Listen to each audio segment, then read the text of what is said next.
ज्ञान गंगा गीता चैनल में आप सभी का स्वागत है। आज की कथा अक्षय आंवला नवमी। कार्तिक मास के शुक्ल पक्ष की नवमी अक्षय एवं आंवला नवमी के नाम से मनाई जाती है। इस दिन भगवान विष्णु का पूजन होता है और आंवले के वृक्ष की पूजा भी की जाती है। स्नान दान व्रत पूजा का विधान रहता है। ये संतान प्रदान करने वाली और सुख समृद्धि को बढ़ाने वाली नवमी होती है।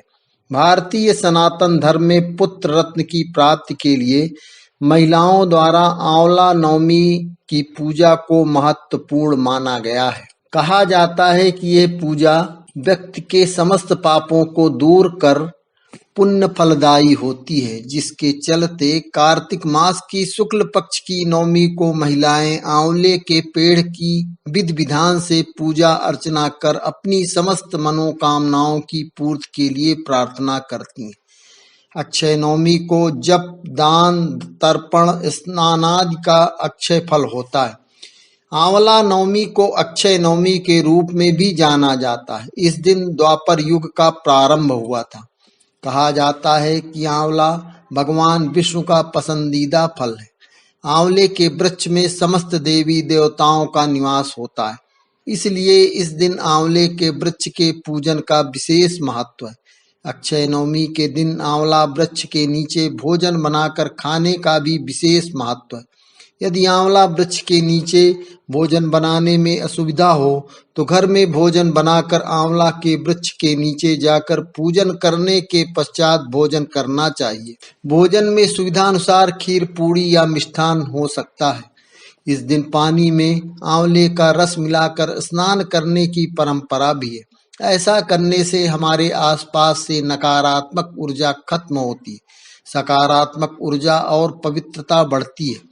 साथ ही ये त्वचा के लिए भी बहुत फायदेमंद है। आंवले के रस के सेवन से त्वचा की चमक भी बढ़ती है। ये अक्षय नवमी धात्री नवमी तथा कूष्मांड नवमी भी कहलाती है। घर में आंवले का वृक्ष न हो तो किसी बगीचे आदि में आंवले के वृक्ष के समीप जाकर पूजा दान आदि करने की परंपरा है, अथवा गमले में आंवले का पौधा रोपित कर घर में यह कार्य संपन्न कर लेना चाहिए। आंवला नवमी की प्रचलित कथा। काशी नगर में एक निसंतान धर्मात्मा और दानी वैश्य रहता था। एक दिन वैश्य की पत्नी से एक पड़ोसन बोली, यदि तुम किसी पराये बच्चे की बलि भैरव के नाम से चढ़ा दो तो तुम्हें पुत्र प्राप्त होगा। ये बात जब वैश्य को पता चली तो उसने मना कर दिया, लेकिन उसकी पत्नी मौके की तलाश में लगी रही। एक दिन एक कन्या को उसने कुआं में गिराकर भैरव देवता के नाम पर बलि दे दी। इस हत्या का परिणाम विपरीत हुआ। लाभ की जगह उसके पूरे बदन में कोढ़ हो गया और लड़की की प्रेतात्मा उसे सताने लगी। वैश्य के पूछने पर उसकी पत्नी ने सारी बात बता दी। इस पर वैश्य कहने लगा, गौवध ब्राह्मण वध और बाल वध करने वाले के लिए इस संसार में कहीं जगह नहीं है। इसलिए तू गंगा तट पर जाकर भगवान का भजन कर, गंगा स्नान कर, तभी तू इस कष्ट से छुटकारा पा सकता। वैश्य की पत्नी गंगा किनारे रहने लगी।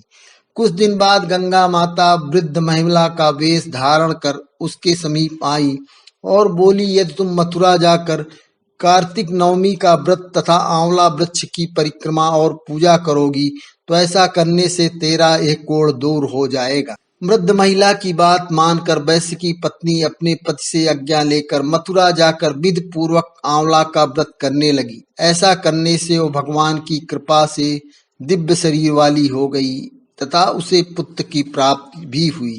कथा समाप्त।